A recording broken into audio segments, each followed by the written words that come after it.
প্রিয় দশম শ্রেণীর শিক্ষার্থী, তোমাদের স্বাগতম। আমি শরীফুল ইসলাম, তোমাদের বায়োলজি টিচার। এর আগে আমরা চ্যাপ্টার 6 রিভিশন শুরু করেছিলাম। রিভিশনের শুরুতে আমরা একটা ক্লাস করেছিলাম। আজ চ্যাপ্টার 6 এর আমরা দ্বিতীয় ক্লাস শুরু করব। চ্যাপ্টার 6 ছিল ট্রান্সপোর্ট ইন অর্গানিজম। এই চ্যাপ্টারে আমরা প্রথমে প্ল্যান্ট অ্যান্ড ওয়াটার রিলেশনশিপটা পড়েছি।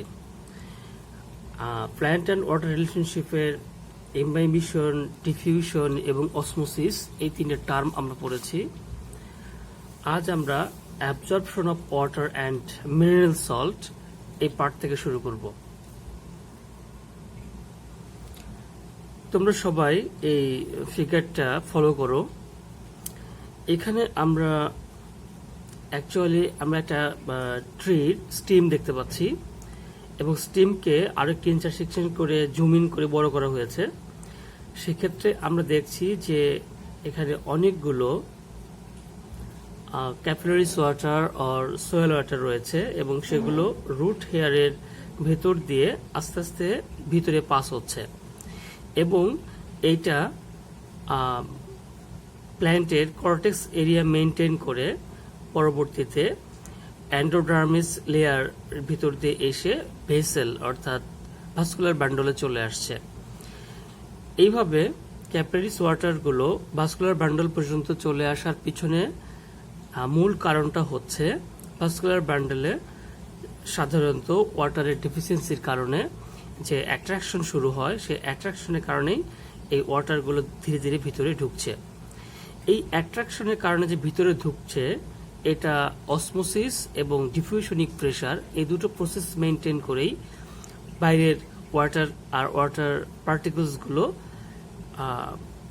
প্ল্যান্টের ভিতরে ঢুকে যাচ্ছে এবং এটা ভাস্কুলার বান্ডল জাইলেম টিস্যুর মাধ্যমে প্ল্যান্টের লিপস পর্যন্ত চলে যাচ্ছে।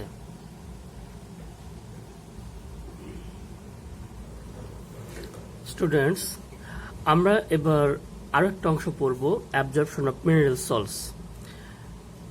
প্ল্যান্ট কিভাবে মিনারেল সল্টগুলো অ্যাবজর্ব করে। মেইনলি প্রত্যেকটা মিনারেল সল্ট সয়েলে বিভিন্ন ধরনের কম্পাউন্ড ফর্ম করে থাকে, কিন্তু যখন এই মিনারেলসগুলো প্ল্যান্ট অ্যাবজর্ব করে ও রিসিভ করে তখন তারা আয়নিক ফর্মে চলে আসে। কারণ কম্পাউন্ড ফর্মটা অনেক বড় হওয়ার কারণে এরা রুট হেয়ারের যে সেমিপার্বল মেমব্রেন রয়েছে সেটা ক্রস করতে পারে না। এই জন্য এরা আয়নিক ফর্মে আসে এবং আয়নিক ফর্মেই প্ল্যান্ট এগুলোকে অ্যাবজর্ব করে। কিন্তু যখন প্ল্যান্ট আয়নিক ফর্মে অ্যাবজর্ব করে তখন এইটা দুইভাবে ঘটে।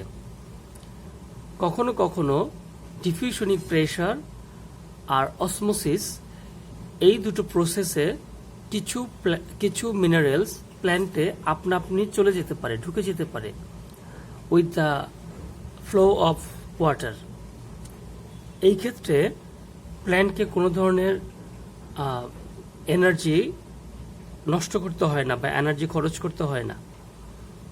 এই ধরনের ট্রান্সপোর্ট আর অ্যাবজর্পশনকে বলা হয় প্যাসিভ অ্যাবজর্পশন, যে অ্যাবজর্পশনে সাধারণত প্ল্যান্টকে কোনো শক্তি খরচ করতে হয় না অথবা প্ল্যান্টে যে ফটোসিনথেসিসে যে এনার্জি তৈরি হয় সেই এনার্জির কোনো অংশই খরচ করতে হয় না। কিন্তু বেশিরভাগ মিনারেল এইভাবে যায় না। বেশিরভাগ মিনারেল ফিজিওলজিক্যাল অ্যাক্টিভিটিসের জন্য এনার্জি খরচ করে তারপরে প্ল্যান্টকে রিসিভ করতে হয়।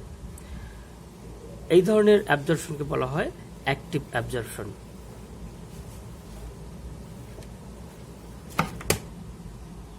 আমাদের next topics translocation in plant. প্ল্যান্টে ওয়াটার আর minerals or any types of liquid মানে কিভাবে প্ল্যান্টের ভিতরে এটা এক জায়গা থেকে অন্য জায়গায় যেতে পারে বা ট্রান্সলোকেটেড হতে পারে। এর জন্য আমরা একটা চার্ট ফলো করি।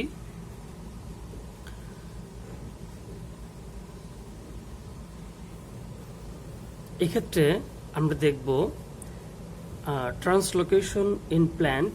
এই বিষয়টা অ্যাকচুয়ালি একটা প্ল্যান্টে কিভাবে ওয়াটার আর মিনারেলসগুলো এক জায়গা থেকে অন্য জায়গায় কিভাবে ট্রান্সপোর্ট হচ্ছে, এটাই হচ্ছে মূল বিষয়।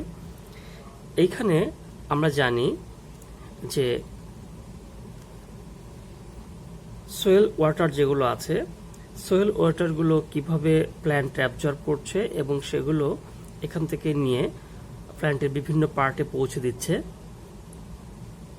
এগুলো একটা অংশ। আর আরেকটা অংশ হচ্ছে সানলাইটের প্রেজেন্সে ফটোসিনথেসিস প্রসেসে পাতায় যে খাবার তৈরি হচ্ছে এবং এই খাবারগুলো কিভাবে প্ল্যান্টের সেল টু সেল চলে যাচ্ছে, এই দুটো বিষয়ই আসলে ট্রান্সলোকেশন ইন প্ল্যান্টস এই অংশের মধ্যে আলোচনার বিষয়। আমরা যদি এটাকে দুটো ভাগে ভাগ করি, একটা ভাগ হচ্ছে কিভাবে মিনারেলস এবং সল্ট গাছে যাচ্ছে। মেইনলি মিনারেলস এবং সল্ট এগুলো রুট হেয়ারের ভিতর দিয়ে গাছের স্টিম পর্যন্ত চলে যাচ্ছে এবং স্টিম পর্যন্ত চলে যে কর্টেক্স এরিয়া মেনটেন করে এখানে জাইলেম টিস্যুতে চলে যাচ্ছে এবং জাইলেম টিস্যু থেকে, জাইলেম হচ্ছে ভাস্কুলার বান্ডল, জাইলেম টিস্যু থেকে এগুলো সরাসরি গাছের ভেতর দিয়ে জাইলেম দিয়ে সরাসরি পাতায় চলে যাচ্ছে অথবা প্রত্যেকটা সেলে চলে যাচ্ছে, যেখানে যেখানে যাওয়া প্রয়োজন সেখানে সেখানে চলে যাচ্ছে। এবং সেল পর্যন্ত যাওয়ার পরে যখন সেলে যাওয়া শেষ হয়ে যাচ্ছে অথবা পাতায় পৌঁছে যাচ্ছে, তখন পাতায় এই ওয়াটার সানলাইটের প্রেজেন্সে, ক্লোরোফিলের প্রেজেন্সে এখানে একটা ফটোসিনথেসিস প্রসেস ঘটাচ্ছে এবং সেখান থেকে C6H12O6 প্রডিউস হচ্ছে এবং এই গ্লুকোজ পরবর্তীতে এখান থেকেও আবার সমস্ত বডিতে ছড়িয়ে পড়ছে।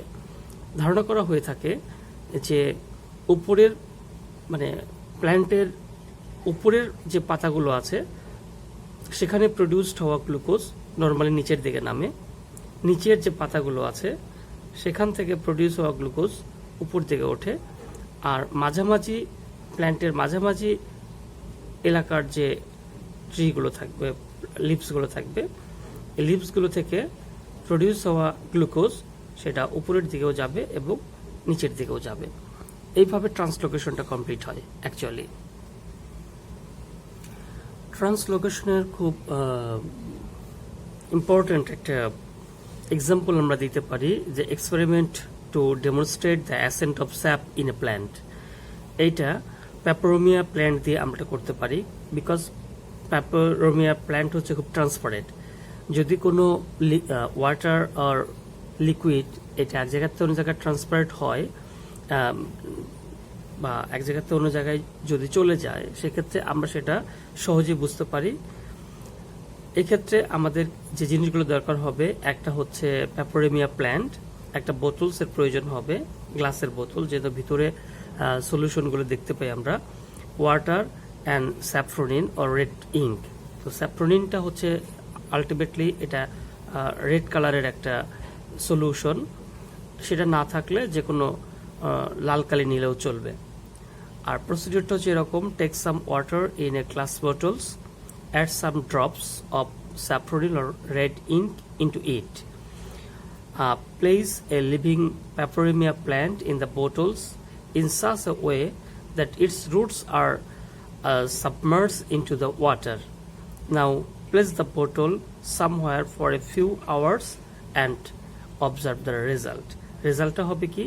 রেজাল্টটা হবে ভিতর থেকে এই পেপারোমিয়া প্ল্যান্ট বা যে কোনো প্ল্যান্ট তার অ্যাক্টিভিটিস মেনটেন করার জন্য তো ওয়াটার সে অ্যাবজর্ব করবেই, তো আলটিমেটলি পেপারোমিয়া প্ল্যান্টও ওয়াটার অ্যাবজর্ব করবে। বাট যে ওয়াটারটা অ্যাবজর্ব করছে সেই ওয়াটারটা হচ্ছে স্যাপ্রোনিল দিয়ে রং করা অথবা রেড ইঙ্ক দিয়ে রং করা পানি।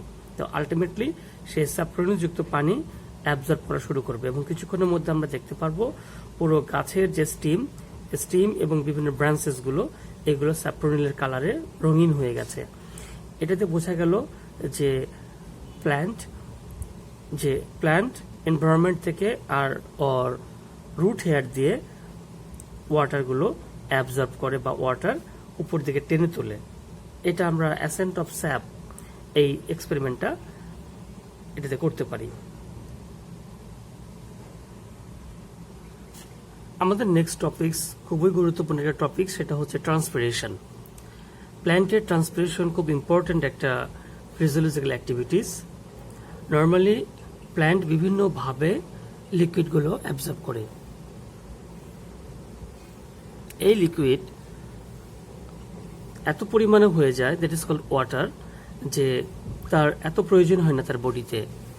দ্যাট ইজ ফিজিওলজিক্যাল অ্যাক্টিভিটিসের জন্য অথবা ট্রান্সপিরেশন অথবা ফটোসিনথেসিসের জন্য যতটুকু প্রয়োজন তার চেয়ে সে অনেক বেশি অ্যাবজর্ব করে। তো এই কাজে যতটুকু ওয়াটার প্রয়োজন ততটুকু তো প্রয়োজন মানে খরচ হয়ে যায়, কিন্তু বাদবাকিটা থেকে যায় প্ল্যান্টের বডিতেই। তো আলটিমেটলি এই ওয়াটারগুলো প্ল্যান্টের বডি থেকে বের করে দেওয়ার প্রয়োজন হয়। তো বিভিন্ন ওয়েতে প্ল্যান্ট তার বডির অতিরিক্ত যে ওয়াটার এগুলো ভ্যাপারাইজেশনের মাধ্যমে তার বডি থেকে বের করে দেয়। এই প্রসেসটাই হচ্ছে transpiration. Life cannot be imagine without water. Plants mostly absorb water they require through their roots. They use a very little part of the absorbed water for their metabolic activities. The maintaining part of the water is related to the atmosphere in the form of vapor.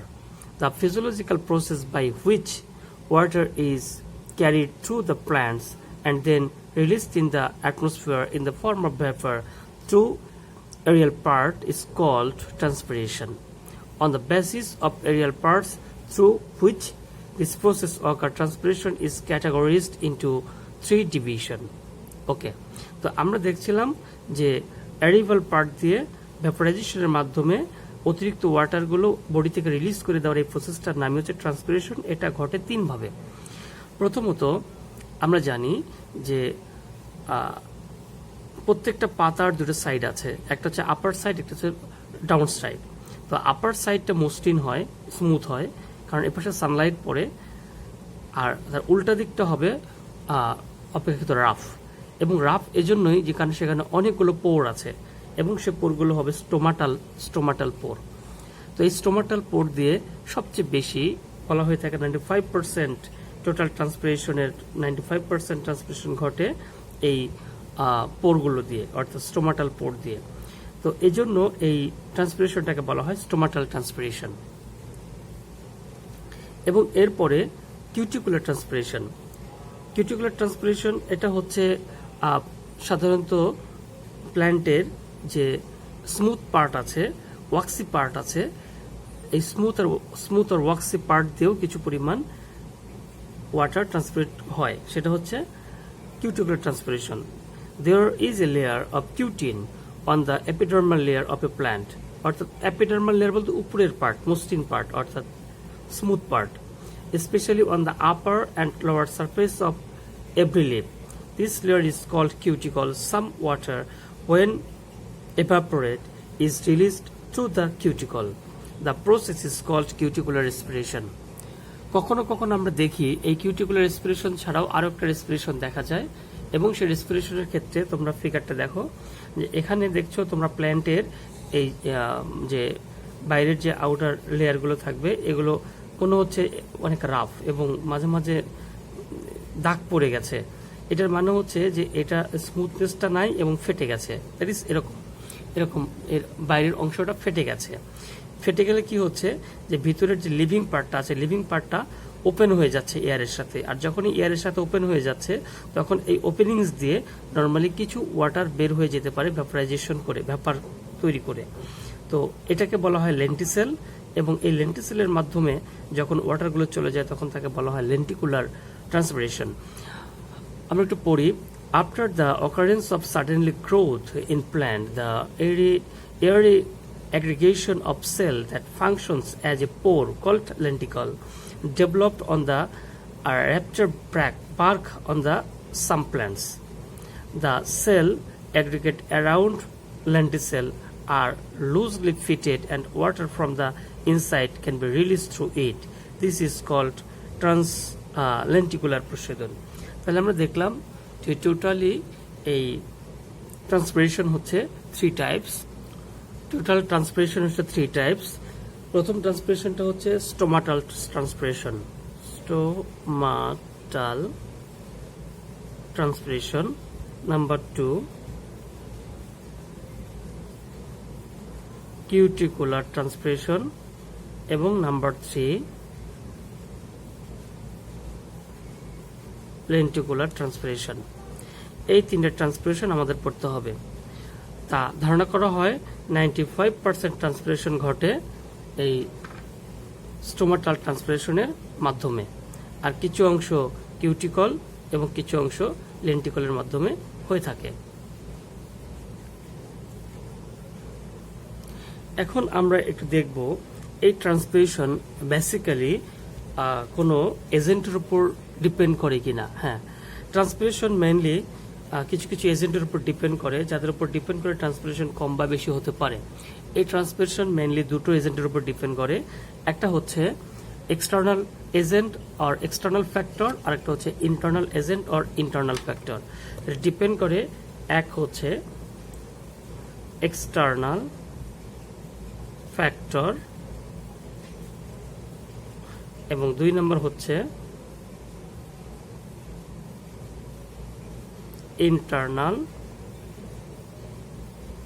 Factors. আমরা প্রথমে external ফ্যাক্টরগুলো শিখব। External factor এখানে প্রথমে দেওয়া আছে temperature, তারপরে দেওয়া আছে রিলেটিভ হিউমিডিটি, এরপর আলোচনা করা আছে লাইট, উইন্ড, এই 4টা। তো আমরা প্রথমটা দেখি temperature. The rate of transpiration fluctuates with the change of temperature. Water can easily be vaporized at high temperature and thus transpiration is accelerated. The water holding capacity of air increases if the temperature goes up. As a result, transpiration processed faster. If the temperature goes down, the rate of transpiration declines.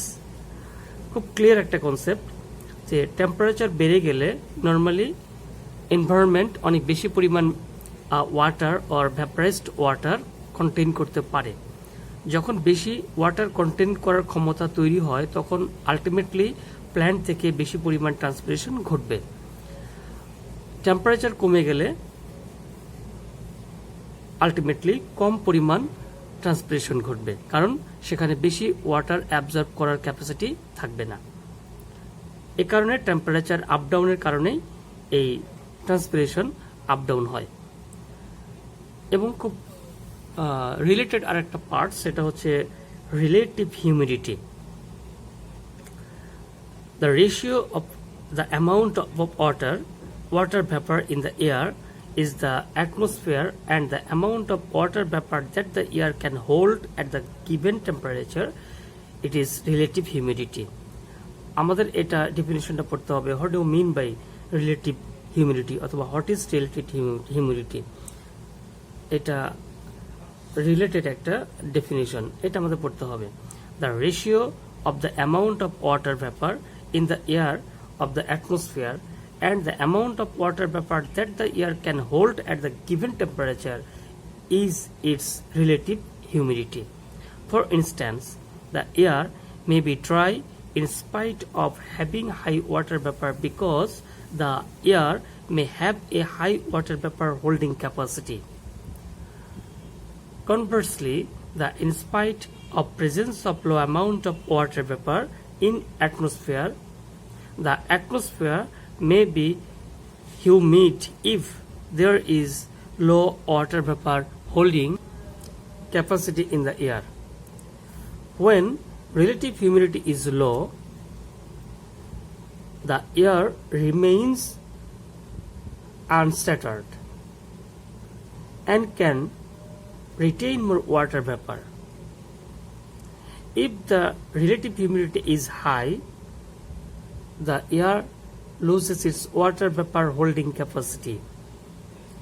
When the relative humidity is low, the rate of transpiration increases, and when high the rate of transpiration declines.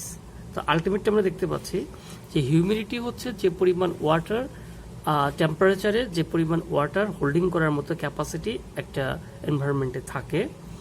তো normally এই capacity যখন লো হয়ে যাবে তখন ট্রান্সপিরেশনটা increase হবে, কারণ সেখানে পর্যাপ্ত ওয়াটার নাই, ওয়াটার হোল্ড করে নাই। সো ট্রান্সপিরেশনের মাধ্যমে ওয়াটার বের হবে এবং সেখানে হোল্ড করার মতো হয়ে যাবে। আর যদি ন্যাচারালি অনেক বেশি পরিমাণ ওয়াটার হোল্ড করে থাকে, অর্থাৎ হিউমিডিটি হাই হয়, তো আলটিমেটলি ট্রি থেকে আর প্ল্যান্ট থেকে এক্সেস ওয়াটারগুলো বের হওয়ার ব্যাপারে বাধা পাবে এবং সেখানে ট্রান্সপিরেশনটা কম থাকবে। এর পরের যে পার্ট সেটা হচ্ছে light. The presence of light, stomata open, and so the rate of transpiration increase.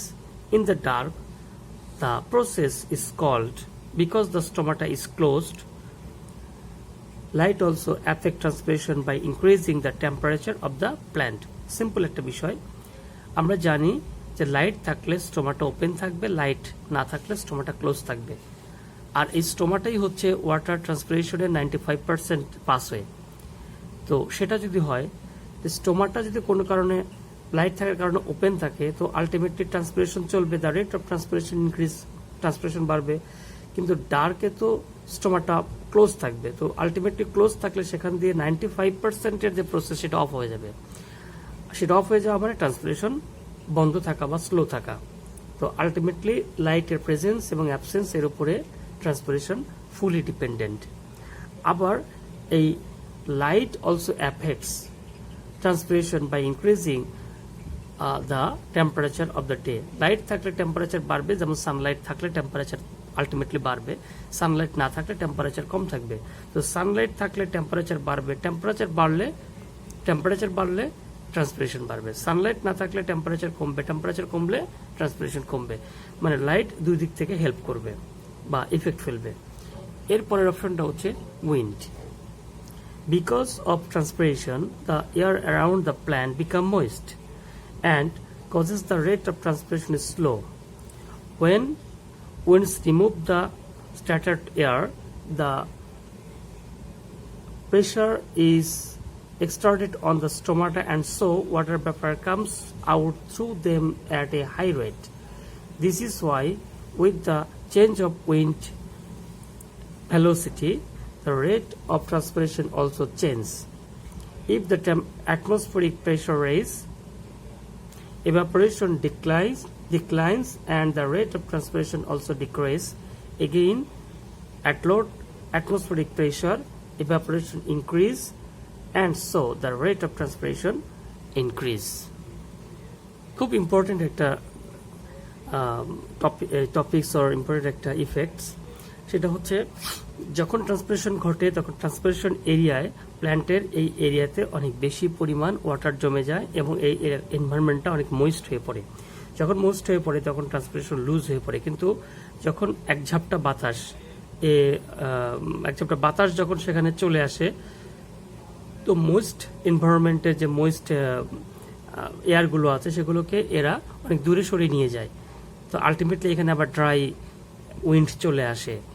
তো ড্রাই এনভায়রনমেন্ট তৈরি হয়ে গেলে আবার নতুন করে ট্রান্সপিরেশনটা চলতে থাকে। তো এটাই বলছে, উইন্ড চলে এসে যদি ময়েস্ট এয়ারগুলোকে সরিয়ে নিয়ে যায়, আলটিমেটলি সেখানে আবার ট্রান্সপিরেশন ঘটে। এবার আমরা দেখব ইন্টারনাল ফ্যাক্টরস অফ ট্রান্সপিরেশন। এখানে 4টা ইন্টারনাল ফ্যাক্টর দেওয়া হয়েছে। প্রথম হচ্ছে stomata, number of leaves, surface area of mesophyll tissue, volume of the aerial parts of the plant. প্রথম স্টোমাটা আসি। আলটিমেটলি স্টোমাটা বেশি হবে যে প্ল্যান্টে, সে প্ল্যান্টে ট্রান্সপিরেশন বেশি ঘটবে। আবার নাম্বার অফ লিভস, যে গাছে লিভস বেশি থাকবে, তো লিভস বেশি থাকা মানে প্রত্যেকটা লিভসে স্টোমাটা থাকা, স্টোমাটা বেশি হবে, আলটিমেটলি সেখানে ট্রান্সপিরেশন বেশি ঘটবে। সারফেস এরিয়া অফ মেসোফিল, পাতা যত বড় হবে সেখানে ট্রান্সপিরেশন তত বেশি হবে, কারণ যত বড় পাতা সেখানে তত বেশি স্টোমাটা, যত বেশি স্টোমাটা তত বেশি transpiration. Volume aerial part of the plant, এটা একটু দেখি। প্ল্যান্টের যে অংশ বাতাসের অংশে থাকে অর্থাৎ এরিয়াল পার্টে থাকে, এই অংশটাকে বলা হয় নর্মালি এরিয়াল অংশ, ভলিউম অফ এরিয়াল পার্টস। তো বাতাসের সংস্পর্শে থাকা অংশগুলো থেকে ট্রান্সপিরেশন ঘটে আলটিমেটলি। তো if the total volume with all the aerial the atmosphere may be humid if there is low water vapor holding parts of the plant is increased, the rate of transpiration will higher.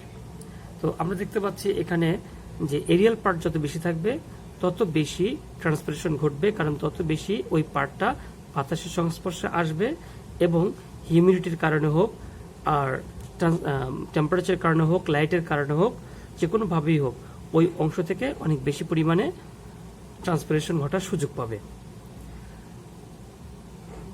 যদি গাছে যত বেশি Arial part থাকবে সেখানে যে বার্কগুলো থাকবে বার্কে তত বেশি পোর্ট সৃষ্টি হবে, এবং যত বেশি পোর্ট সৃষ্টি হবে তত বেশি কিউটিকল আর লেন্টিকল এই ট্রান্সপিরেশনগুলো ঘটতে থাকবে। তো আমরা ট্রান্সপিরেশনের বেশ কিছু ইফেক্ট দেখলাম, ইন্টারনাল এবং এক্সটার্নাল। এখন আমরা আরো একটা গুরুত্বপূর্ণ পার্ট নিয়ে লাস্ট পার্ট নিয়ে কথা বলবো, সেটা হচ্ছে এই ট্রান্সপিরেশন একটা প্ল্যান্টের জন্য কতটা ইম্পর্টেন্ট, আবার এই ট্রান্সপিরেশন একটা প্ল্যান্টের জন্য ক্ষতির কারণ হয় কিনা। Transpiration is a necessary evil. Ultimately transpiration খুব ইম্পর্টেন্ট একটা পার্ট, আবার এই ট্রান্সপিরেশনের কারণে গাছ মারা যেতে পারে, মানে এটা দরকার এবং এটা ক্ষতিকর জিনিস। এই জন্য এদের বলা হয় transpiration is a necessary evil. Important, এটা এক্সামের জন্য এটা খুব মনোযোগ দিয়ে পড়তে হবে, এটা 2 মার্কস আর 3 মার্কসের জন্য পরীক্ষায় থাকে। আমরা একটু টেক্সটটা পড়ি। Scientists have agreed on the significance of transpiration. The metabolic activities of a living plant cell are dependent on this process. Because of transpiration, a suction force is developed in the xylem channels called the transpiration suction. With this suction force, the plants absorb water and mineral salt through its root hair, and the absorbed water and mineral salt are conducted to the leaves. If the force decreases, the absorption of water will be decreased, and the metabolic activities along with the production of food will be slow. In the mesophyll of the leaf, a diffusional pressure deficit is developed because the transpiration is help the absorption of water. A plants keep the temperature in the cell of leaves within a certain range by continuously reducing the thermal energy absorbed by the mesophyll tissue. আমরা দেখছি transpiration কত important একটা প্ল্যান্টের জন্য। এরপরে বলছে on the contrary, through transpiration contribute many use of the plants, it also plays some harmful roles. For instance, if the rate of loss of water is greater than the rate of its absorption, this will cause deficiency of water and minerals in the plant. As a result, the plants may die. If water is difficult in the soil, absorption will be very little. True transpiration will continue as before. To deal with this, nature causes many plants to shed leaves in winter. Because of the lackings of transpiration, the required diffusion pressure deficit will not develop, and as a result, the rate of osmosis will slow. Even এমনও হতে পারে যে অতিরিক্ত পানি থেকে বাঁচার জন্য, পানি ট্রান্সপিরেশন থেকে বাঁচার জন্য গাছ তার সমস্ত লিভসগুলো ঝরিয়ে দেয়, এবং সমস্ত লিভসগুলো ঝরিয়ে দেওয়ার পরে রিটার্ন আবার যে প্ল্যান্টটা তার মেটাবলিক রেট মেনটেন করার জন্য যে পরিমাণ এনার্জি প্রয়োজন, সেই এনার্জিগুলো রিকভার করার জন্য যে ফটোসিনথেসিস দরকার, সেই ফটোসিনথেসিসের জন্য পর্যাপ্ত লিভস আর থাকে না, গাছ মরে যেতে পারে। So it can be said that transpiration is an essential activity for a plant through its cause some harm to it. For the contrary character, the scientist, নাম হচ্ছে Curtis designed the process transpiration is a necessary evil, but as a whole transpiration has continued in spite of having some negative effects because it's enabled plants to survive. প্ল্যান্টগুলোকে survive করার জন্য এটা খুব গুরুত্বপূর্ণ একটা part. তো আজ আমরা এই পর্যন্ত পড়বো, এরপরে আমরা নেক্সট দিন blood and circulation in human বডিতে শুরু করব। সে পর্যন্ত সবাই ভালো থাকো, আল্লাহ হাফেজ।